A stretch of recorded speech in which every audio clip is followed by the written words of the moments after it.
you need to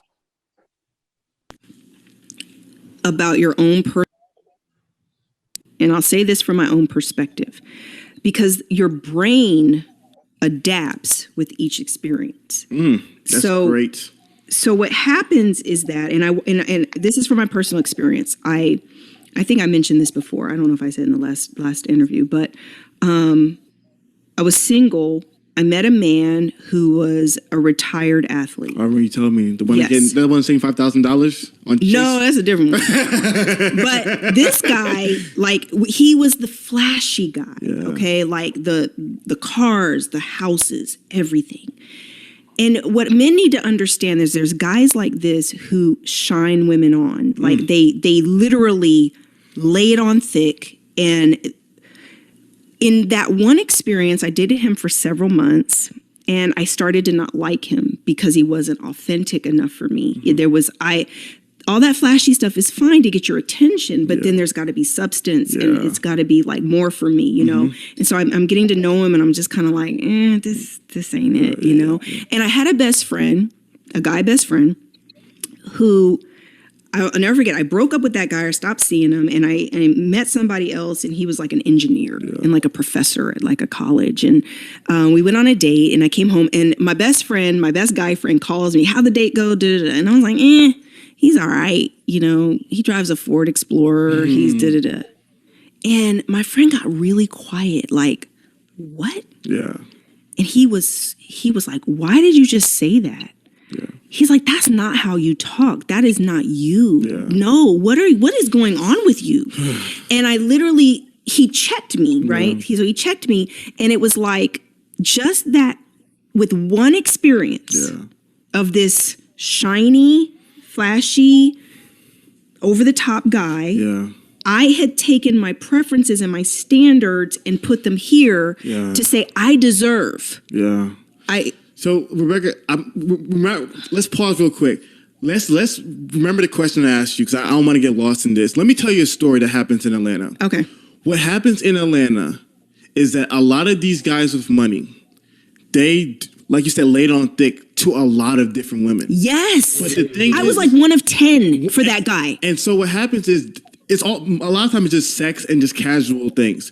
But what happens is the women, they think that this guy really wants to be with them. Yes. So now it sets a whole new standard. So he never wanted to be with me. So now you have a whole bunch of guys making all these women think, I deserve baller or bust. This is my new standard but I just got to find the guy who's the good guy and all the other intrinsic stuff that I was missing with this guy. Yes. Not realizing, back to apples and oranges. This is not boyfriend material. This is not husband material. This is that F-boy dude that you just play with. But that's not how women think. They don't think like that. So they don't categorize these guys like this. And this is what I saw in matchmaking. They're coming to me wanting that guy with all the other intrinsic values of being faithful and loving and kind and all the other stuff they're looking for that wasn't in that guy. Wow. And I'm like, you're looking for Superman. That doesn't exist. And if it does exist, he doesn't want you.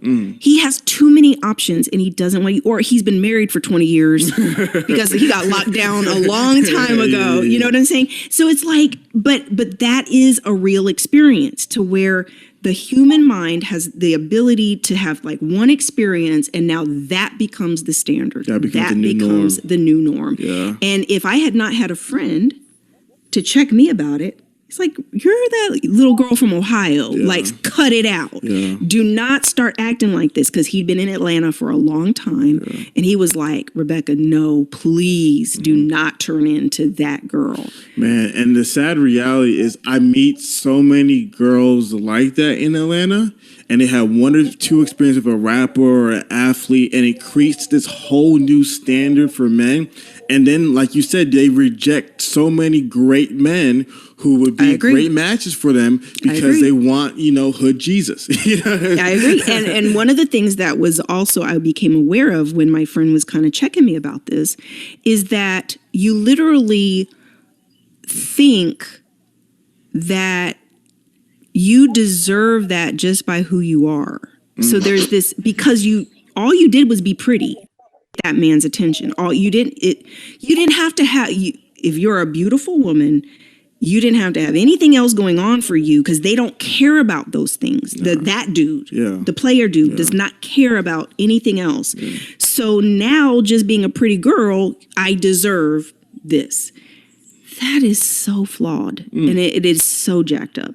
And if you take that experience at 25, and then you start only dating in that direction, well, then like you say, by the time she's meeting some really good guys, she's completely dismissing them. Part of the presentation. Hello to all the new people that just joined up. That was just a video because I wanted everyone to see me not talking about some superficial ideas. I wanted them to see it from other people, and it's nice when it comes from a woman.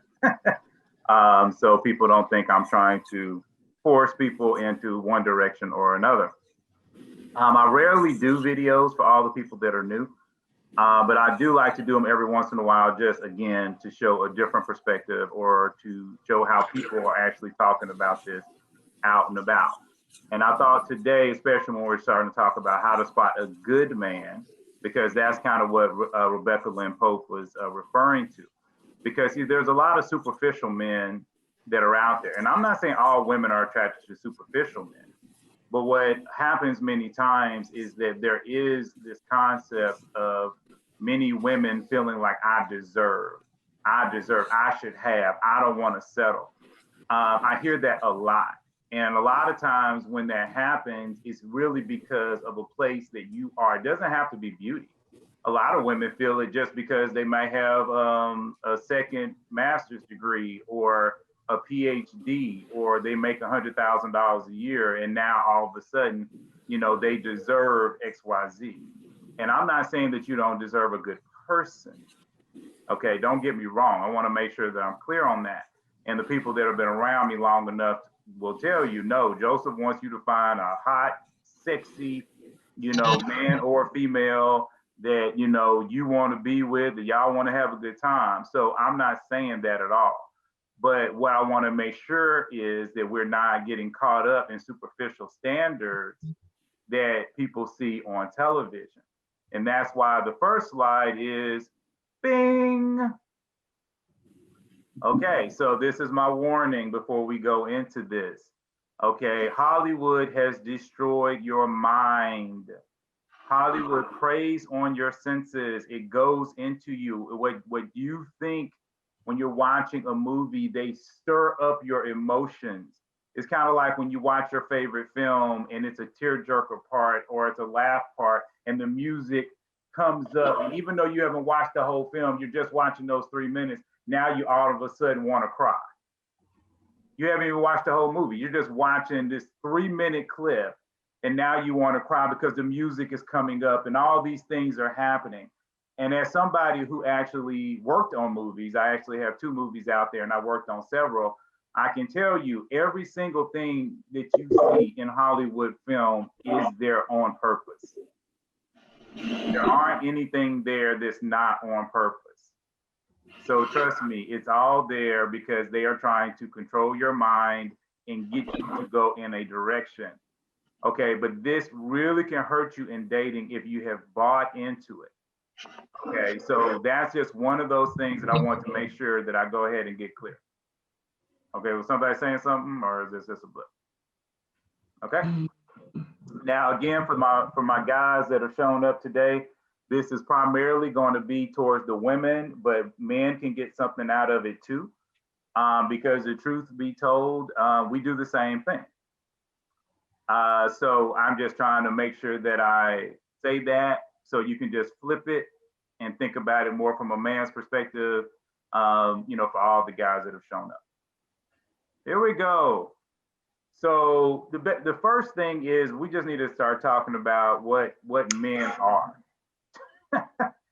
so we can get rid of some of this stuff. Okay.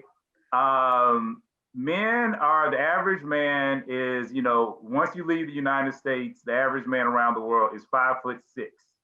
That's average. Around the world, that's average. Because I got something to say. Okay. Oh, I can say it now. You can say it now.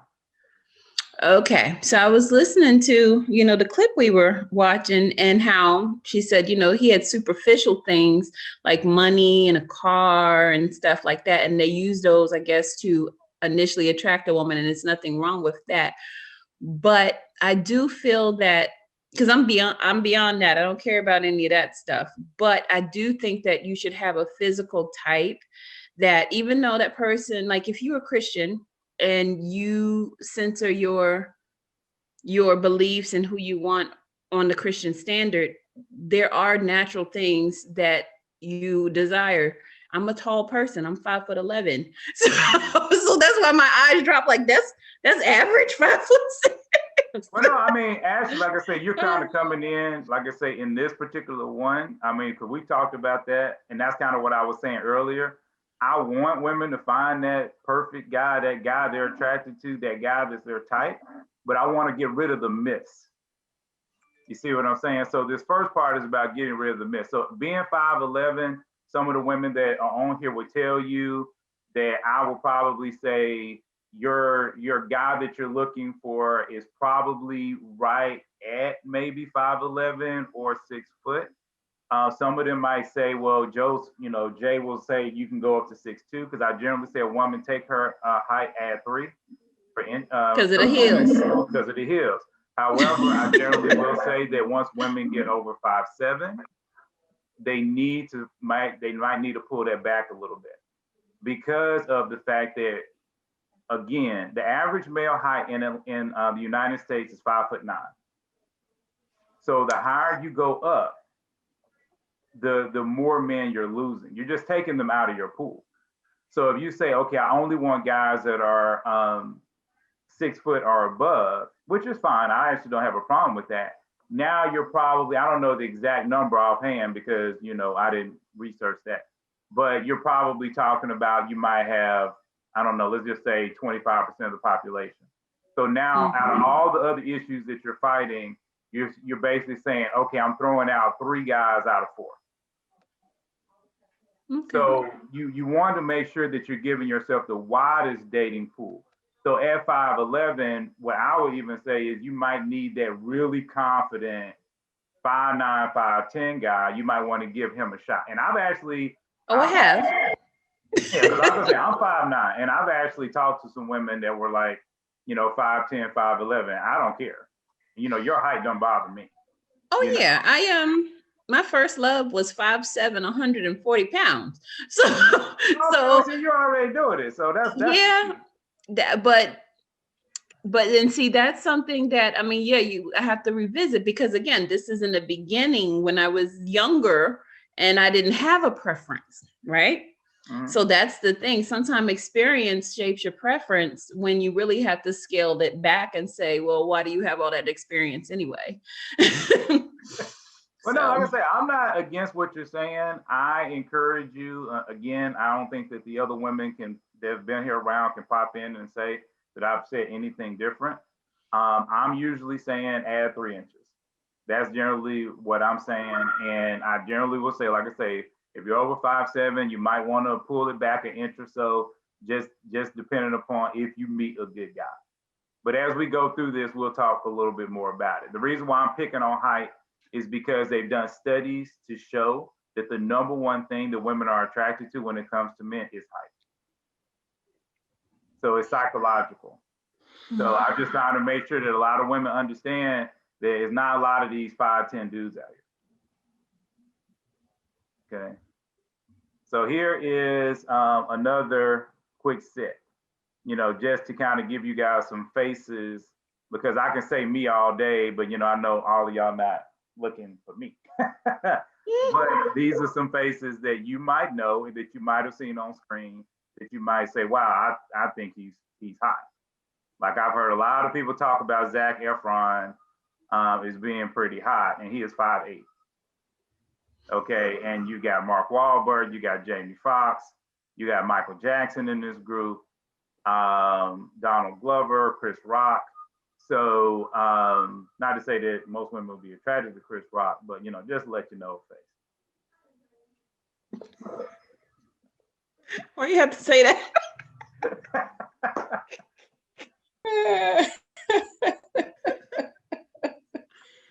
Okay, so let's talk money.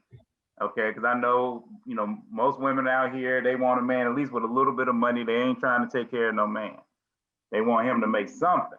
And I know, like I say, I have all races on this group. We've had all of them for some of the new ladies coming in, but I try to be realistic. And I know that most of the people here are either going to be white or black. So here are the finances for the United States. Okay, the median income between 25 and 54 years old.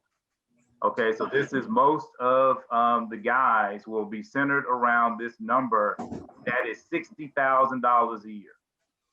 Okay, and if they're African American, they are doing $45,000 a year. Okay, get that in your head. So all these 100,000, I want a guy that makes $100,000 a year. They do exist, but they are rare, extremely rare.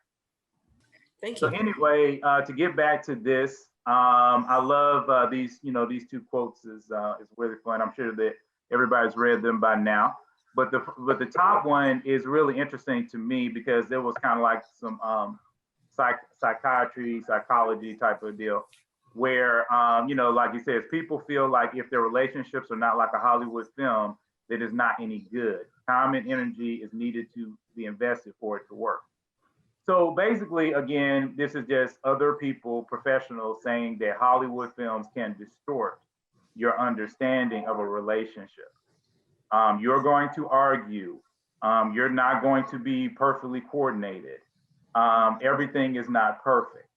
So you need to remember that, think about that as you're going into your relationships, because otherwise, these are problems. Now, you might be saying at this point of the presentation, okay, what does this have to do about finding good men? Well, like I say, the first thing we have to do is get rid of the garbage that is clouding you from seeing them first. Okay, and we have to recognize that we all have these walls up and rose-colored glasses that are causing us to look one way versus another. And so we have to get rid of that first. You got to cut that out first. And then once we cut that out, then we can move on. And now the next slide, I'm just going to be honest with you. This could be hurtful for some people, but we need to talk about it. So just brace yourself and give me a little bit of grace, I'm hoping for. But we need to be real about it if we want to have real strong relationships. Okay, so now what we have to do is release the pain. Many women and men, okay, have an issue. One parent wasn't there. What most people do, men and women, is that they model who they're going to marry after the opposite parent. So a woman is looking towards her dad to be the role model of the type of man that she's going to marry. Now, she might pick and choose certain things and say, oh, well, my dad, he always watched football, and maybe I don't want a guy to watch his football, but I want a guy that has all his other traits. But what it does is it gives a woman something to look for. She knows exactly what to look for. So all the superficial stuff doesn't hit her as bad. It doesn't bother her as bad because she's able to see past it. Now, if a woman does not have her father, she's generally looking at her uncle or her brother. But again, the problem with this relationship is that this relationship, her uncle and her brother are not in a relationship with her mother. So she never gets the understanding of how a man deals with a woman and how a woman deals with a man, and how they can argue, but they can still love each other. How they can make hard decisions, but they can still love each other. How they can stick it out, and go through the good and the bad and still love each other. So if she doesn't find it there, then she might get it from her first boyfriend. And this is where it can become toxic. Because at this place, the first boyfriend could just be a dude that just don't even care about it. It could be somebody that she met when she was 15 or 16. And he could just want sex from her or whatever. Okay, so she's never understood the true love, unconditional love, the way that a man treats a woman without wanting anything from her. And then once you go beyond that, you get all these other weird things where she is trying to understand it from her mom's boyfriend, or what could even be worse, her mom's mini boyfriends. And as she's trying to do that, she's still trying to understand it. So now she looks at Hollywood, she looks at her friends, she finds it from books, she's finding it somewhere. Everybody's perception of a woman and or a man comes from something generally in your childhood, okay, between the ages of 0 to around 15, 16 years old, where those people, those impressionable people on that impressionable child, I'll say those people on that impressionable child made an impact.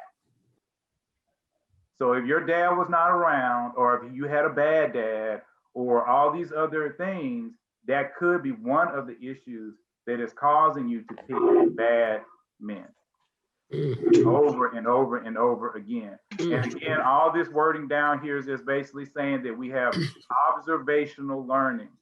That is one of the key ways in which people learn. They need to observe. Okay, and so children watch their parents. They're watching their parents interact over and over again for many times, like I said, 15 years.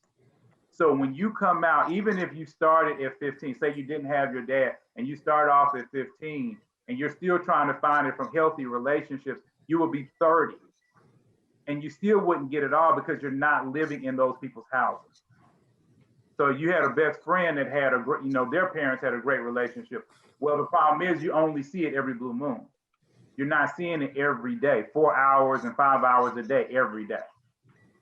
And when I say it like that, remember people go to school and stuff like that.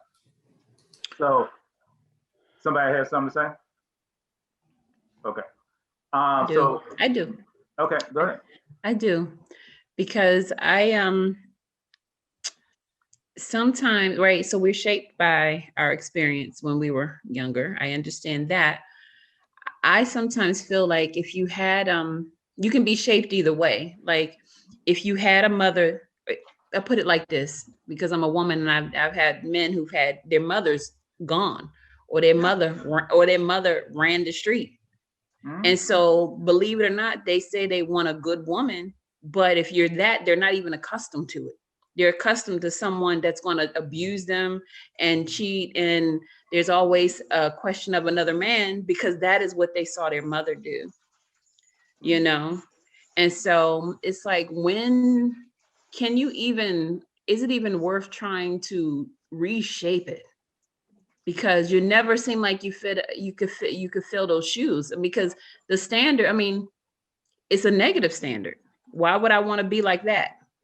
Why would I want to be that type of woman? Like sometimes you hear a man wants a woman like his mom, but is that always the case? Should that be the case?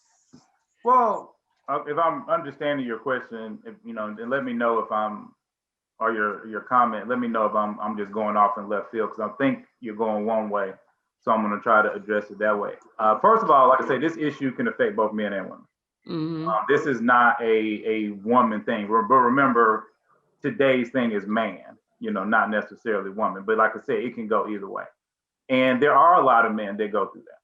They deal with the fact that their mom wasn't necessarily the best mom in the world, and now they're trying to figure it out. And just like a lot of women, they will say that this is what they want, but the problem is it's not comfortable. And we've talked about that in this group before as well. What happens a lot of times is you go towards what's comfortable. And if something is not comfortable, then you reject it. Say, for instance, you're dating a guy and I don't know anything about you, so when I'm going through this scenario, this is not about you personally. But say you're the type of woman who has never had a guy be polite to her.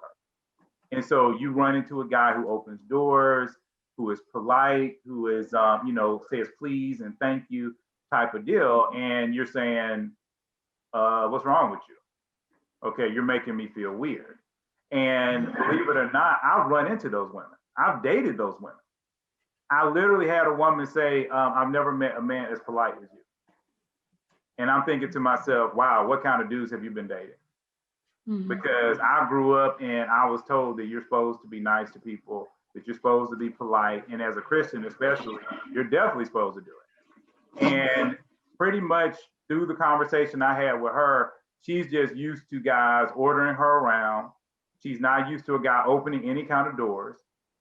In fact, we've even had it come up in this thing whether or not men should pay for dates. You know, I believe men should pay for dates all the way through until you guys start a relationship. Now, once you have a real relationship on the table, then a woman is welcome to pay. But I think while the guy is trying to get you into a relationship, he needs to pay, you know, for the meal. At least that's what I believe. But see, what I'm saying is I run into stuff like that all the time, you know, even on both sides.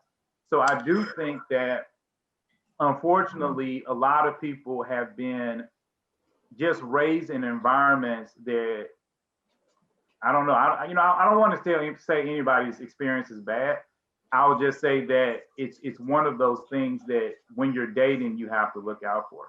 You need to find somebody on your level, and I'm not saying level like one person being higher than the other. It's just that if you like strawberry, then he needs to like strawberry. If he likes grape, then you need to like grape. You see what I'm saying? There has to be that respect. Yes. And the thing is, I know that we are focusing more on how to spot a good man. That's why I posed the question, because we as women, when we are looking, and I see somebody said something in the chat there, are we supposed to be spotting, or are we supposed to be spotted? That's what they said. When we are assessing, you know, maybe if a man has approached us or something like that, we have to take into account that he might have had these experiences, and not to discredit him as a good man, because maybe the way he's looking at you, his lenses might be a little dirty. Well, you know, honestly, from my perspective on that, because I actually want to have a whole session just talking about that. But from my perspective, you ain't his mom. You don't need no man that's broke. Okay, now everybody's broken, you know, from a Christian standpoint and just from a realistic standpoint. But you don't need no man that's that broke. And if he is in a position where he cannot understand, same thing, you're in this meeting to try to find out better ways to understand, you know, good men. He needs to be somewhere where he can figure out what a good woman looks like. Enough said. I agree. Himself. Okay, and that is the whole point. And you don't, like I say, don't waste your time. Yeah, I agree. I see that. Yeah, don't fix him. I don't believe that. Life's too short. I'm sorry, life's too short. For all the women out there, the only thing I will say, and I do want to say this because I used to tell this, you know, to girls all the time, or women all the time, is that it's okay to find a diamond in the rough, and it's also okay to find what I call a puppy. And I'll go into that later. But the diamond in the rough is fine. You find a guy who has integrity, who is smart, who is funny, but maybe he don't have no style, or he needs to learn how to shave his beard right, or he needs to cut his hair, or, you know, he need to go to the dentist. That's something you can work out. You know, that's the, you know, you can work that out. But you don't need to work out things like who he's looking for as a woman, how many babies mamas he has, how many, you know, all that kind of stuff. No, that's the stuff that's gonna bring you down. He just needs you to go out and help him pick out some clothes. Don't spend your money on him until you're in a relationship. But if he needs you to help him pick out some clothes, if he needs you to help him pick out some glasses, some watches, things like that, you can do that. You can put the gloss on the man, that's okay, but you do not change him. You do not try to turn him into something else, because 9 times out of 10, and again, she kind of talked about that, people, Rebecca Lynn Pope, people kind of date on their level. And so now if he thinks he's up here because he changed some major personality thing, then you might have issues with him leaving you too. So you need to think about that. You know, all I say is polish. After polish, yeah, okay. So let's move on. Go ahead. want to say one thing right quick about that. I think that consciously or unconsciously, we have a tendency to try to, we see it as helping, but basically, like you said, fixing people. And God gave us dominion over everything but each other. Right. So we don't have the right to decide that somebody needs to be different than they are. That's their decision to make. So, because if we look at the flip side, since a lot of us are women here, where men are saying, oh, you maybe need to lose a few pounds, stuff like that. They're looking at it the same way as that. Like, I'm helping you. And we understand how we feel about that. So if you have to be very mindful of what message you're sending when you're telling somebody that they need to change, and how that's affecting their self-esteem and the way that they see themselves. If they do really have a relationship, they really care about you, and you're telling them that they're not good enough and that they need to change this, they need to change that, if they feel like it's okay. Now, everybody needs to grow together. So if that's a goal they already have, that they decided in their own mind, I need to do these things, and you're helping them do something they chose to do, that's different. But coming out and passing judgment and saying this is something that you need to do different, even if you can see somebody's really broken and they're really like hurting themselves, it's not up to you to make those decisions and to do that. You can help them do that, but I wouldn't even be in a romantic relationship, and help somebody do that, because that's muddying the waters. They need a friend. They don't need a significant other in that situation. May I say something to add on? What she was saying, another way, in case, I guess another word that came to me is, it's not build a bear. You don't go pick up a man and start building him the way you want him to be. Or a woman, because this is what happens. And especially if you're a parent or you're a helper, you see the good in them and you just want to help them, and you don't realize that you're doing something controlling, and you can lose a good person because they're saying, you just want me to be the way you want me to be. And that's not the title that you want to be labeled as. When you're saying, no, my intent is not that. So like she was saying, it's best to be the friend. And then, as you, like you said, Jay, when you get in a relationship, it becomes different. You have permission. You built up that trust. You have, it's just like a bank account. You have you put in some good investments. And if something negative may came across, you have enough foundation or enough funds in for them to look and say, well, I know that's not their intent, because this is what their history shows. And an example, one thing is exposure helps out with other people not becoming who they are afraid of becoming, if it's a negative. And that my daughter, when she was dating her a boyfriend of hers, and we got out the car, and I said, Dom, you don't open the door for Chai? He said, yeah, I do. She doesn't let me. And I said, Chai, what's the problem? And she says, I don't need him to open the door. I said, don't you ever train anybody to neglect you. So to me, that's my view. It's like, you're worth it. Understand your value. Yes, you're capable of opening the door yourself, but if someone wants to honor you, accept it. So that's just my view. Get used to the uncomfortable if you say that's how you want to be treated. And Jay, you said it to so much on the T. We go back to the uncomfortableness, and I'll go, because I'm in the medical field. Sometimes you may have to look at it in the view of, why do people keep on returning back to drugs instead of just pressing through? It's what's comfortable. When the pain hits, when the uncomfortable hits, they go into their shelter of what's comfortable. That's it. That was awesome. That was awesome. Look at y'all. So good. Doing it. I love it. I love it. Yep. I love that. Anywho, moving on. Again, here's another. We're gonna get rid of all this hype. We're gonna get rid of all the hype that y'all are dealing with. There are plenty of men. The world has not run out of men. It is almost a 1-to-1 ratio of men to women in the world. The only time that changes, admittedly so, and I actually did delete this out, but to kind of concentrate. But only time this is a problem is when you get like over 70. But when you are, you know, in the main dating range, it is almost 1-to-1. And in Georgia, there are 92 men for every 100 women, because we know we were prime, like I say, for all the people all over the world. Remember, we're still in Atlanta, so I do gear a lot for Atlanta, and especially here, because everybody's like, "Ain't no good men in Atlanta. Ain't no good men. And where the men in Atlanta?" Oh, it's plenty. There's plenty of them. Okay, and here's another one, especially for my African American women. They ain't gay and they ain't in jail. Okay, only 4.5% of all people are either are gay or lesbian. Okay, and there's actually more lesbians than there are gay men. Then, as far as jail is concerned, there's less than 3% of black men in jail. Less than 3%. And even if you put all these numbers together, still in Atlanta, that would be 88 men for every 100 women.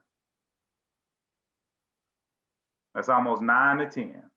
So if you got 10 friends and y'all go out to a party together, only one person gonna be unhappy and they ain't gonna have no man.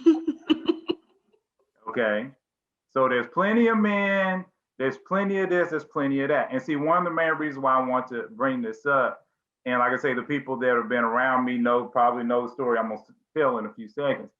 But what happens many times is that many women have not been trained to see men. And I think you guys said that that's also in the chat, because I can't see the chat while I'm doing the presentation. But one of the things is that what I've noticed is that a lot of women just don't see men. They literally don't see them. They don't pay attention to them. And the best way to understand this, again, this is going to be a repeat for the people that have been in this group before, is that if you go to the mall before COVID, if you went to the mall on any given Saturday, I think more people could probably estimate that there will be somewhere between 2,000 to maybe 4,000 people in that mall. But if after you spent an hour in there and you came out, and then I came up to you and I said, well, can you tell me the people that you remember in the mall, or at least 10 people? Just tell me 10 people that you remember, describe them. The people that you will probably remember would be people that were very attractive, people that were very unattractive, people that were your friends, people that helped you directly. But generally after that, you don't really remember anybody else, because those people either weren't threats or they didn't evoke something emotional out of you, or they literally had no contact. So you literally don't see them. You literally don't see them. The reason why men see them is because it's more from a biological perspective. God gave us something inside of our brains that we're always looking for women. I'm gonna hate to say it, but I'm be real, keep it a 100, is we're always looking for women to mate with. Just to say it straight up. Okay, so our minds are always looking for what we think, our subconscious mind is looking for what we think are healthy women that can bring babies into the world. It's something that is always going on in all men's minds that are of a certain age. And it's going to continue until we die. So because of that, we see pretty much everyone. But women do not see every man. And so part of this is to, again, try to get you all to come out of that a little bit and give yourself a little bit of a advantage when you're going out there and trying to find these guys.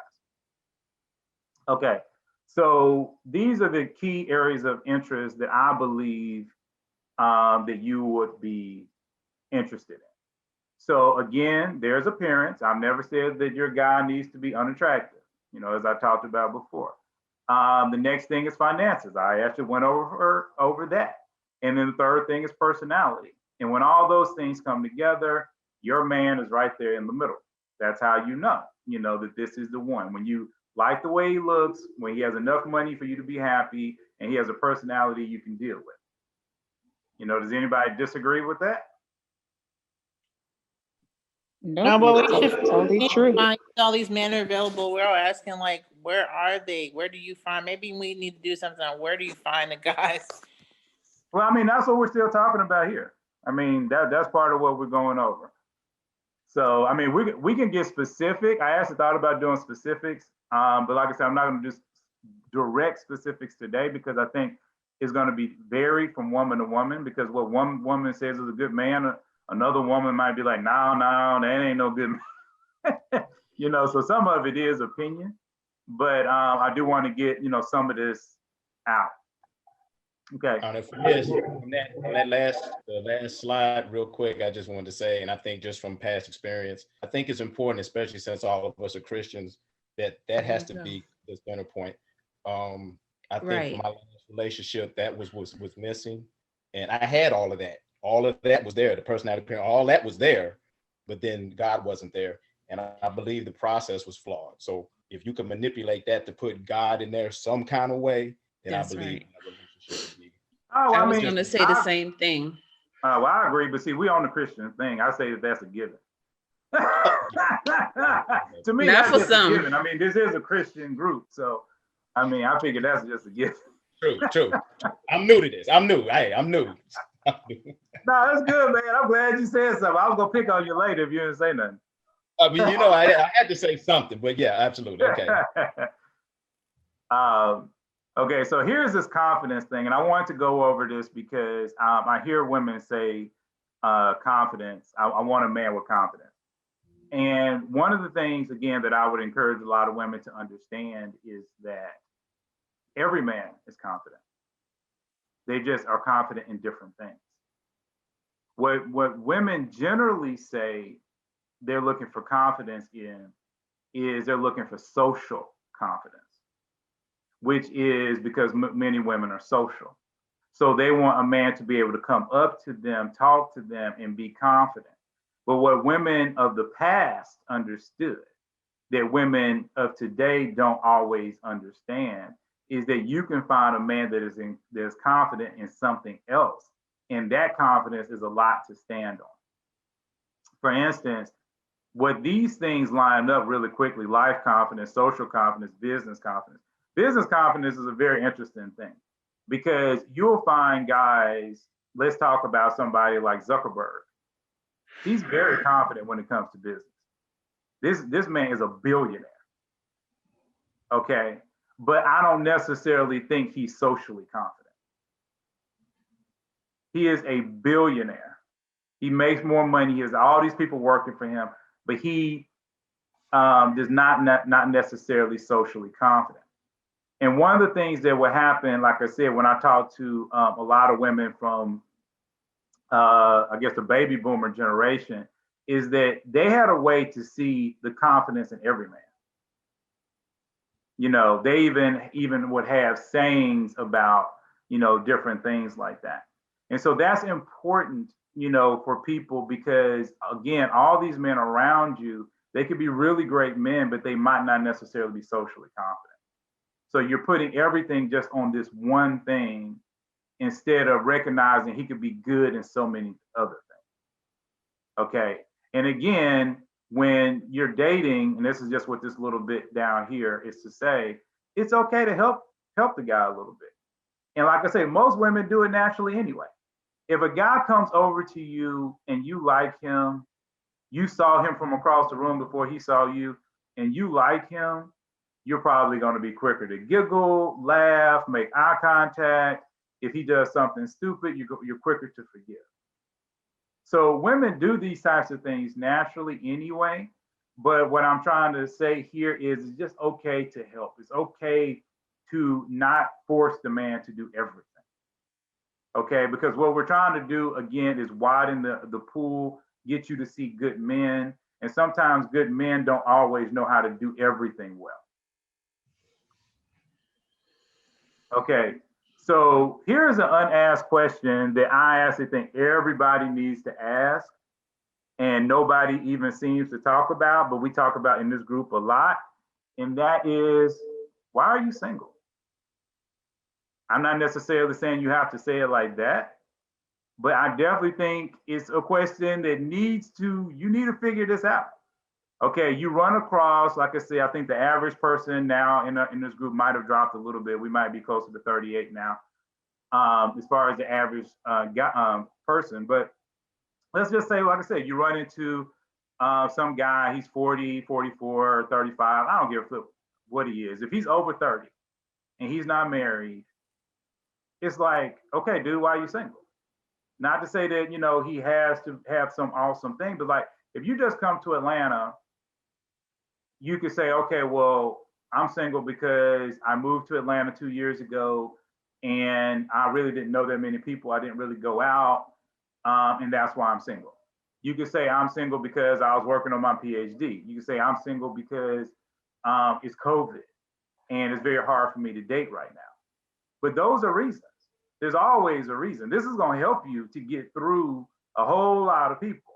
But if he is good looking and he has all this money and he is popular, he has this great personality, then why the heck is he single? You don't think some woman would have snatched him up? Even, again, that's why I want to show Rebecca Lynn Pope. She said the same thing. She said a lot of these great guys that women are looking for, they snatched up a long time ago. They married. So why in the world is this great guy that's in front of you right now, because you're so in awe about everything of him, why is he single? And the reason why I'm saying this is to try to get women to really kind of overanalyze to a degree when you see some super attractive, super look like he got everything going on dude, but then he's by himself. Because you kind of need to second guess that a little bit. You got to need some hesitance, I think, in your understanding, because bad things could have happened to him. Don't get me wrong. I mean, like I say, I'm divorced, so I mean, it could be a lot of things, and I'm not saying the thing had to be bad. I'm just saying that it's something that will help you out in the future. Okay, now here's the key element that I really want to get into as far as how do you spot a good man. Okay, finding men is a lot like loving dogs or loving cats or loving pets. Have you ever seen somebody that truly loves dogs, or if anybody's on the call that really likes dogs? You're walking in a park and somebody comes up to you with a little cute dog on a leash. And then what the first thing you do? You lean down, oh, you're a cute little dog, oh, you're so cute. And then you start rubbing on them and touching them and you playing with the dog. And you'll play with the dog for 30 seconds and then you'll move on about your life. But the whole thing is you played with the dog, you spent time with the dog, you made eye contact with the dog, you gave the dog attention. There are women out here and men who love dogs more than, and this is for women, they love dogs more than they love men. Men will be next to them, they don't care about them. They dismiss them. They don't like them. They don't want them near them. They really don't like men. They really only like a certain man. That's totally different than liking men. See, when you like men, you see something beautiful in every man. Those are women who love men. When you get around, I've been around women who love men. When I'm around, I don't give a flip. She is awesome.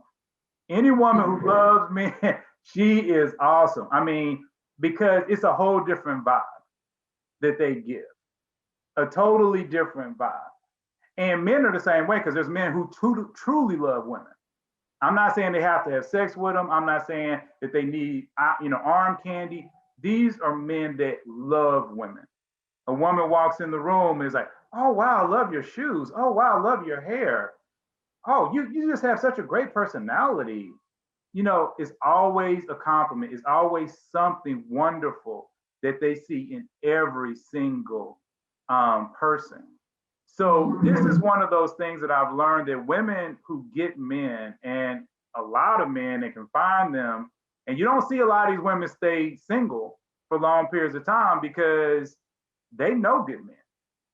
They know good men because they're looking for something good in every man. they're not dismissing the man, which is what most women do. And men do that to women. So this comes down to the last part. Okay, so how do you find men? What do you want to do to find these good men? Okay, you do want to look for some kind of confidence. Okay, I would never tell a woman to get with a man who has no confidence at all. You need to open your eyes to see all of the men. When you go into the mall and you come out, you need to see the men. You need to see the average man. You need to see the ugly man, the short man. You need to find something attractive in all these men because now the men will pop out to you. Okay, and then you'll be open and friendly to them. And then also don't get caught up in stereotypes of saying, okay, if he's quiet at a party or if he's this or if he's that, I don't want to be bothered with him, because the people that have been in this group would tell you, again, that when we study personality, we find certain personalities take a longer time to warm up. Certain personalities will start off awesome, but then end up being total jerks. So what you want to do is make sure that you're looking at all these things. Now, as far as places to go, just real quick tips since Cammie brought it up. You can go to a lot of places. I mean, men are everywhere. But if you want really intelligent men, there are places that you can go to find them. For instance, like, anything that has something to do with intelligence. I mean, just simply like that, conferences, things like that. If you're looking for a guy who is okay with sports, just your average everyday guy, I'm always surprised how many women do not go to sports bars. And this will be on YouTube, but only the first hour will be on YouTube and your faces will all be blurred. So you don't have to worry about popping away and stuff like that and turning off your camera, because I do respect the fact that most people don't come out for these types of things to be seen. They're just coming out either to learn, understand, to join in a conversation, and to be a part of community. So that's pretty much how it works. If everybody's considerate, we get along really well. So far, that's been the case. God has done us really well. But yeah, in the chat, please talk in the chat.